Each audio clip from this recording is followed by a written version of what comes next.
What's up, Exiles? Welcome to my video. Today I'm going to talk about Warrior, mainly Titan, my plans and thoughts and theory crafting, a bit of a Titan build for early access for the launch.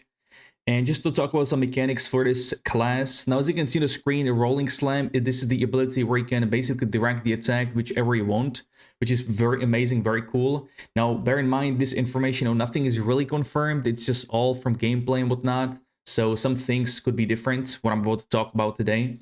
So bear that in mind. Another cool mechanic for a warrior here is if you create, it's called Volcanic Fissure, which you see on the screen right now. These flame waves, basically, once you trigger them and then use another slime abilities, you can just, basically they just activate again. I find it pretty cool. Now, as a showcase here, there is something called a Seismic Cry. This one will basically double your slam. So here's a Stampede showcase and it just procs twice, which is insane amount of damage on the boss. As you can see in the right upper corner of the bar, HP bar, it shows you how much damage it does. So I find it's very, very cool. So I'm not gonna pick the Stampede for my build though, but more about it later.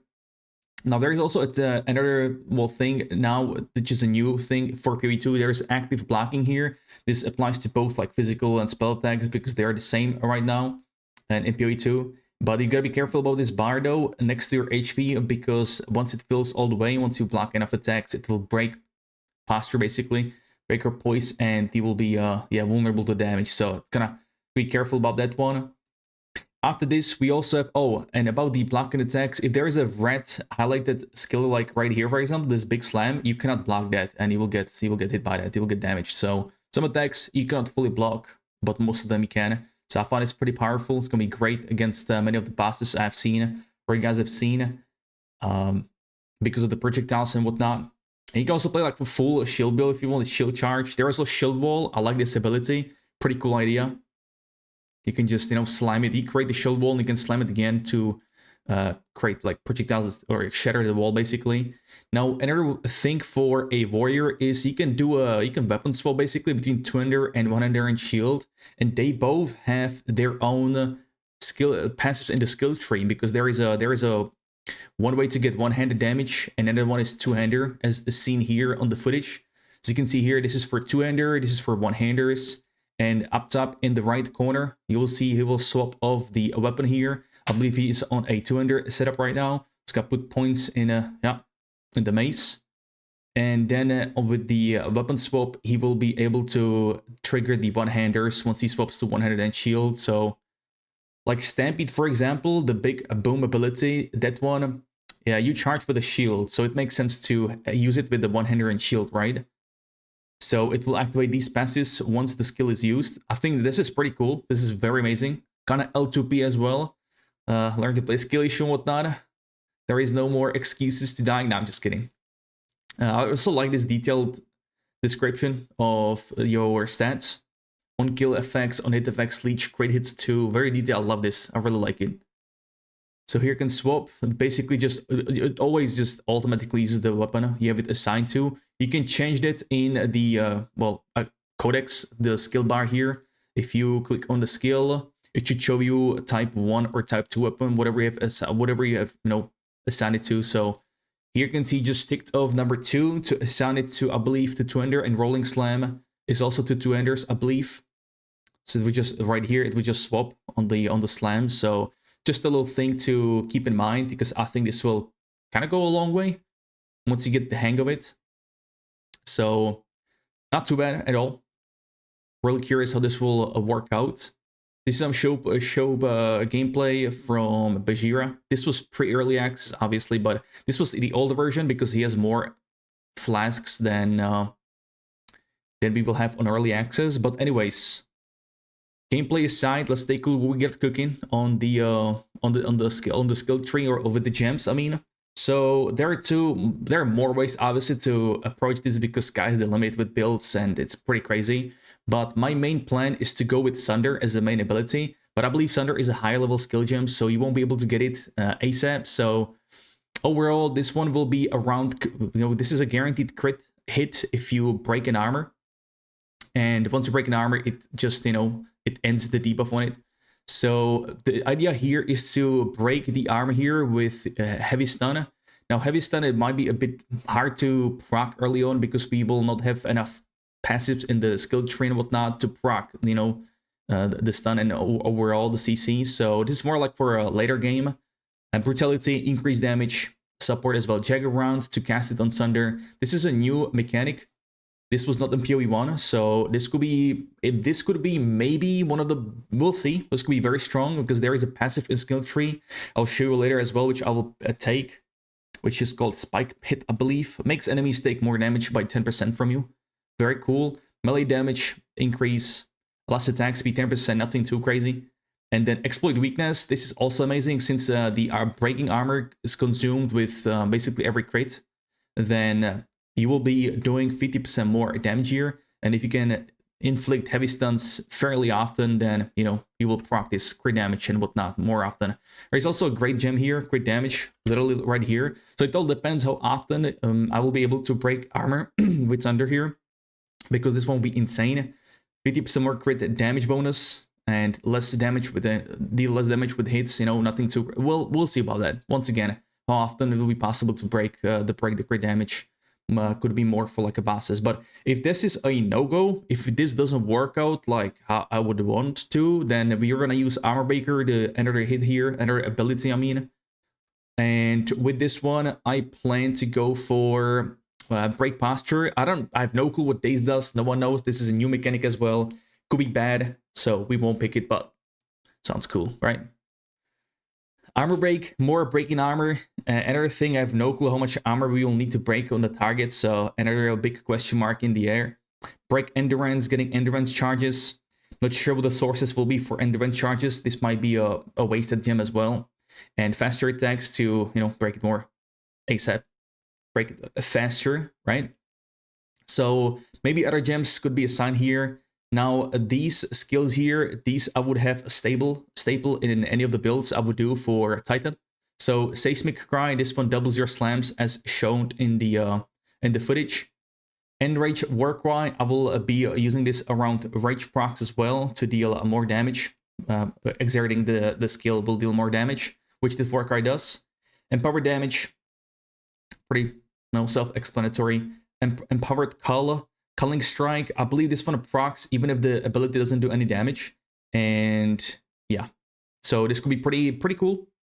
Raging Cry, building Rage to proc this and Rage War Cry.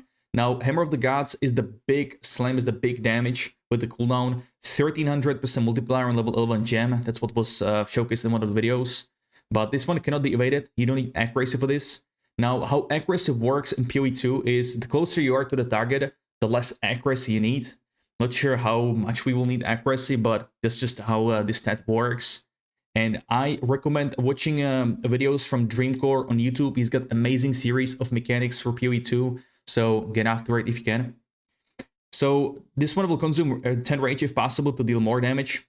Pretty cool, I think. Fist of 4. This is a 6-second support cooldown, basically, that will ancestrally boost your ability. Not really sure how much or what this really does, but there is also a Ascendancy passive for Titan, where every second slam you will get ancestrally boosted. So sounds pretty good. It should be good damage increase. Pulverize. I think this is good for Hammer of the Gods. For more AoE, less attack speed, doesn't really matter, right? For this ability, I think, and more melee area damage. So I think this is fine. Maybe some other gem. This is just the base of the builds. Obviously, you would want to link all the 6 gems to most of these abilities like Hammer of the Gods. And I didn't pick anything for Earth Shatter and Earthquake because most of these gems I applied to Sunder, which is main ability. I would put it on Earthquake as well. And next up, a Leap Slam. This is just to gap close or just to travel on the map. So I put Holy Descent. This is a free support gem. Creates a consecrated ground. We'll see how much it does, but not too bad. Costing less mana here by 40%.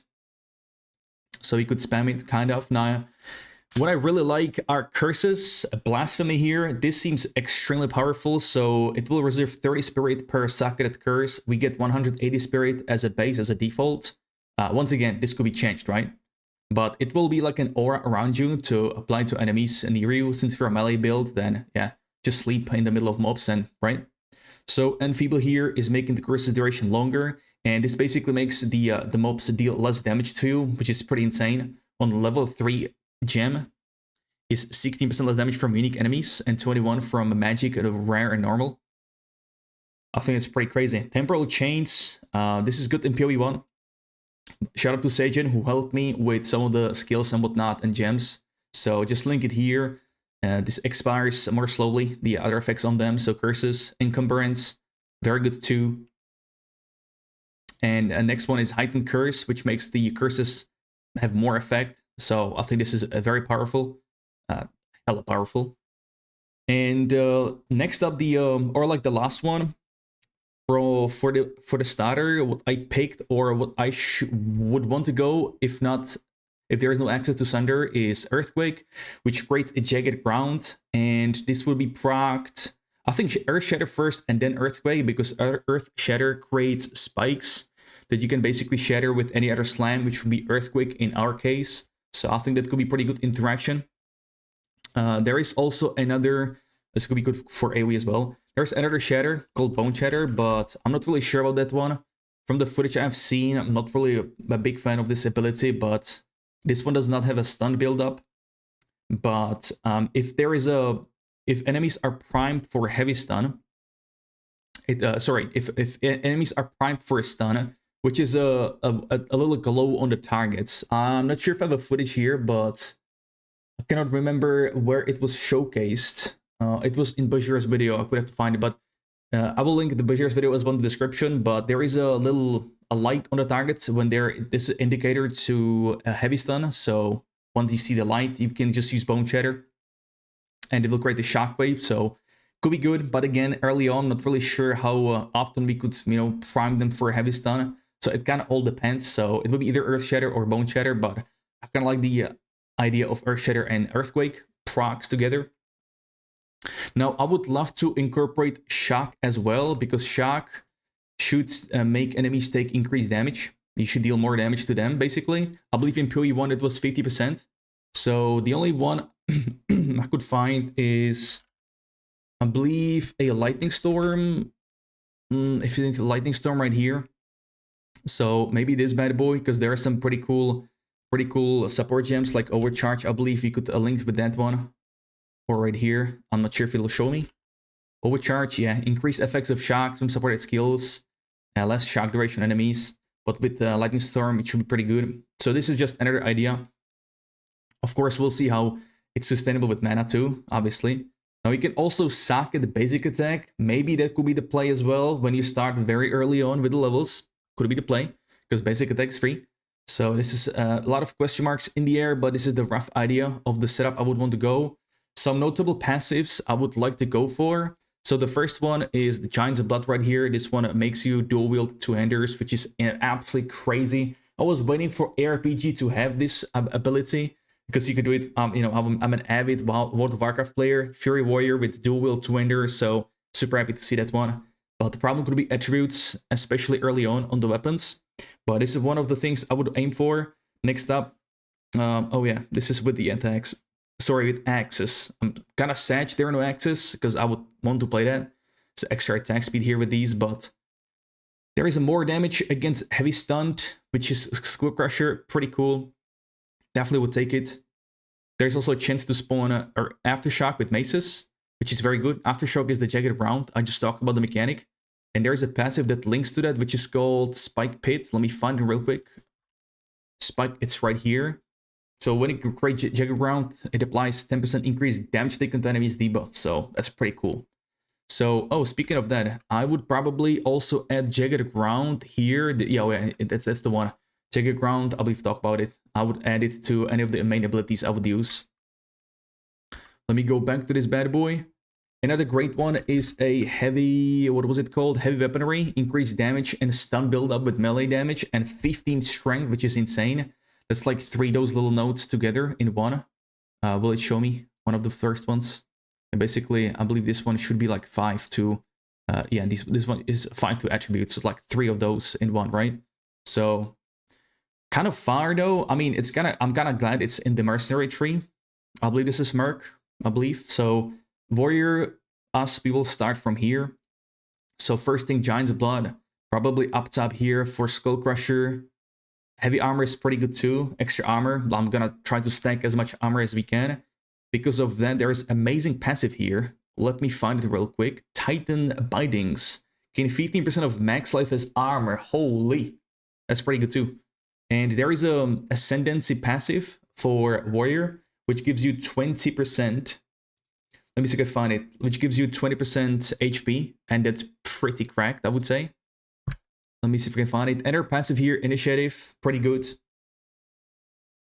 Increase attack speed in melee damage as well when on full life. This will go well with Life Leech. But there is a problem with Life Leech, and that is, or with Leech in general, mobs have now resistances, Leech resistance. So on higher levels, that could fall off really quick.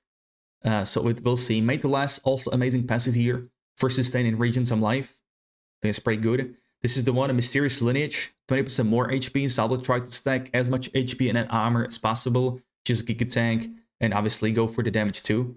Overwhelm, another also good, a passive here for the stun buildup. 20% is quite huge. 40% damage, pretty huge too. 5% reduced attack speed, nothing too crazy. I think that's fine. Let me see if I can find it real quick. Let me hide this one. I just want to see where it's at. Overwhelm. There's so many passives that have been already shown here. Oh, that's fairly easy. That's fairly close. Can just go right here. Yeah. Not too bad. Not too bad. Now on the Life Leech, there are very good notes as well. Let me just do a Leech. Like 20% of Leech is instant. Pretty interesting. Leech faster. Amount of Leech 2. This one is extremely good. So, I don't know. I have a feeling this will fall off in endgame because of the resistance, but I could be wrong. Definitely don't want to take this. I mean, increase physical damage, amount of leeched. I mean, it's because of the life, right? Like, max life is kind of rare now since they removed it from the tree here compared to PoE 1. So you'll be able to get it from, like, armor or, like, gear and then, well, Ascendancy. So, yeah, it's just, we'll see about that. We'll see how that goes. Let me see if I have some more stuff. Heatproofing, pretty good too. In terms of like damage mitigation or like whatever surviving. Made to land. Let me take a look at some of the. I believe we show this one. Yeah, we showed this one. But yeah, I will have a link this in the description as well or in the pinned comments. You guys can take a look. What do you want to go for? Plan out your skills and whatnot. But yeah, my route probably Giant's Blood first. Some of the points up top, and then probably go on the right side. There's also, oh yeah, cooldown reduction is what I wanted to show you. Cooldown recovery. There are the few nodes. So these 4 nodes here are 44% cooldown recovery rate. This will play super nice in for our Hammer of the Gods. 44% is very good. So I'll be probably picking these. Not sure if ASAP, but there's also Warcry speed and cooldown recovery rate. Not sure if I'll go with this one because we have 1 Warcry. Probably not that, we'll see, but probably not that crazy goal. 18% cooldown recovery is also good too. Could stack well with these, so we could use Seismic Cry fairly often and have the double slams. But yeah, it's very close to Giant's Blood, so might end up going this route for the extra cooldown. Get the Titan Bindings here too. You can also get evasion rating per armor, which we're gonna stack, but this is for gloves though. This is nothing that crazy. Some attack speed increases here as well per enemy in close range. Nothing too bad too, but yeah, this will be pretty much the setup for what I'm looking for. I believe I covered everything, but yeah, let's have a discussion in the comment section. Let me know what you guys think about this. Let me know what's your plan as the build and everything. Now, I also stream every day on Twitch and YouTube. I have key giveaways for early access on Twitter right now, on X. I will give away keys tomorrow. Not sure when you see this video, but I'll have keys when the game launches, and after as well. I will try to get as many keys as possible, but thank you guys very much for watching. I appreciate you all. Let's have a blast on December 6th. 5 more days as of this recording. Oh my days. So yeah, take it easy. Until next time, peace.